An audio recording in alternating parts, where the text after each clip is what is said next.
This is my first trip. My first foreign trip as a first lady. Can you believe that?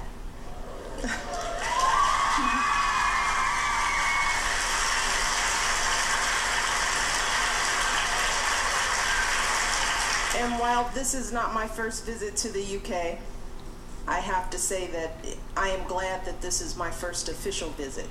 The special relationship between the United States and the UK is based not only on the relationship between governments, but the common language and the values that we share.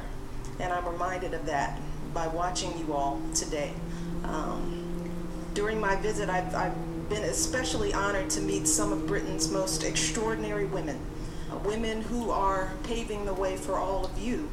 And I'm honored to meet you, the future leaders of Great Britain and this world. And although the circumstances of our lives may seem very distant, with me standing here as the First Lady of the United States of America and you just getting through school, I want you to know that we have very much in common.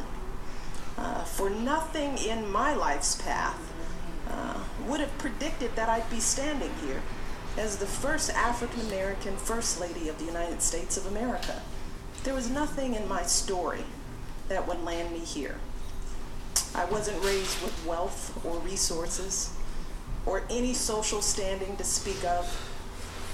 I was raised on the south side of Chicago. That's a real part of Chicago. And I was the product of a working class community.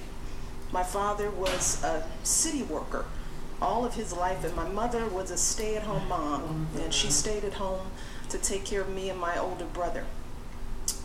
Neither of them attended university.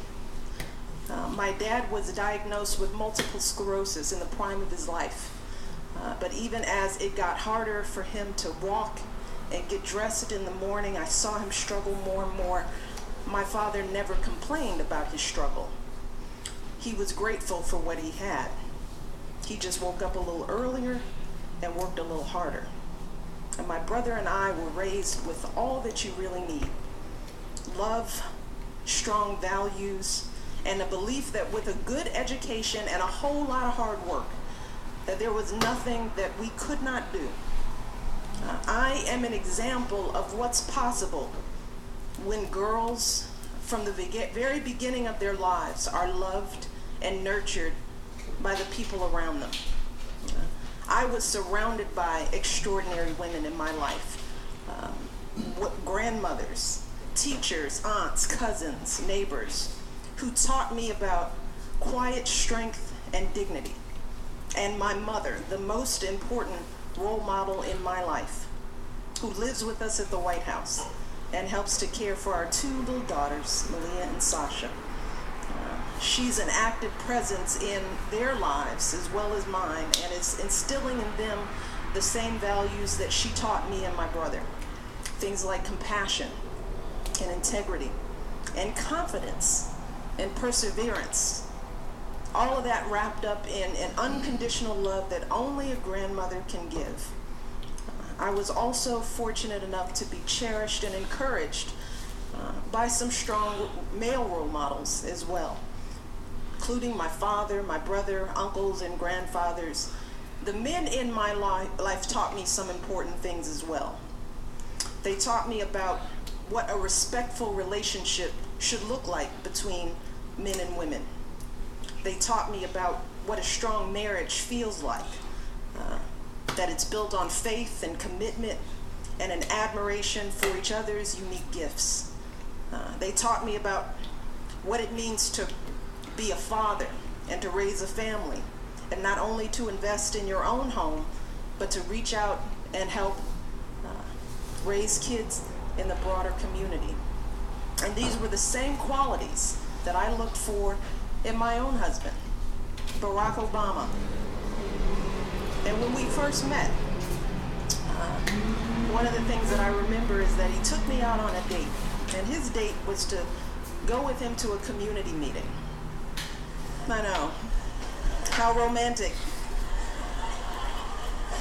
But when we met, Barack was a community organizer. He worked helping people to find jobs and to try to bring resources into struggling neighborhoods.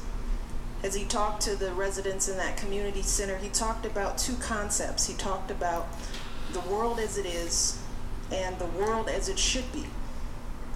And I talked about this throughout the entire campaign. What he said that all too often is that we accept the distance between those two ideas. And sometimes we settle for the world as it is, even when it doesn't reflect our values and aspirations. But Barack reminded us on that day, all of us in that room, that we all know what our world should look like. We know what fairness and justice and opportunity look like. We all know. And he urged the people in that meeting, in that community, to devote themselves to closing the gap between those two ideas, to work together to try to make the world as it is and the world as it should be one and the same. And I think about that today because I am reminded and convinced that all of you in the school are very important parts of closing that gap. You are the women who will build the world as it should be. You're going to write the next chapter in history, not just for yourselves, but for your generation and generations to come. And that's why getting a good education is so important. That's why all of this that you're going through, the ups and the downs, the teachers that you love and the teachers that you don't, why it's so important. Because communities and countries and ultimately the world are only as strong as the health of their women. And that's important to keep in mind. A part of that health includes an outstanding education. The difference between a struggling family and a healthy one is often the presence of an empowered woman or women at the center of that family. The difference between a broken community and a thriving one is often the healthy respect between men and women who appreciate the contributions each other makes to society. The difference between a languishing nation and one that will flourish is the recognition that we need equal access to education for both boys and girls. And this school, named after the UK's first female doctor, and the surrounding buildings named for Mexican artist Frida Kahlo, Mary Seacole, the Jamaican nurse known as the Black Florence Nightingale, and the English author Emily Bronte, honor women who fought sexism, racism, and ignorance to pursue their passions to feed their own souls. They allowed for no obstacles, as the sign said back there, without limitations. They knew no other way to live than to follow their dreams. And having done so, these women moved many obstacles, and they opened many new doors for millions of female doctors and nurses and artists and authors, all of whom have followed them. And by getting a good education, you too can control your own destiny. Please remember that. Now, if you want to know the reason why I'm standing here, it's because of education. I never cut class. Sorry, I don't know if anybody's cutting class. I never did it. I loved getting A's. I liked being smart. I liked being on time. I liked getting my work done. I thought being smart was cooler than anything in the world. And you too, with these same values, can control your own destiny. You too can pave the way. You too can realize your dreams, and then your job is to reach back and to help someone just like you do the same thing. History proves that it doesn't matter whether you come from a council estate or a country estate. Your success will be determined by your own fortitude, your own confidence, your own individual hard work. That is true. That is the reality of the world that we live in. You now have control over your own destiny, and it won't be easy. That's for sure. But you have everything you need Everything you need to succeed, you already have right here. My husband works in this big office. They call it the Oval Office. In the White House, there's the desk that he sits at. It's called the Resolute Desk. It was built by the timber of Her Majesty's ship Resolute and given by Queen Victoria. It's an enduring symbol of the friendship between our two nations. And its name, Resolute, is a reminder of the strength of character that's required not only to lead a country, but to live a life of purpose as well. And I hope in pursuing your dreams, you all remain resolute, that you go forward without limits, and that you use your talents, because there are many.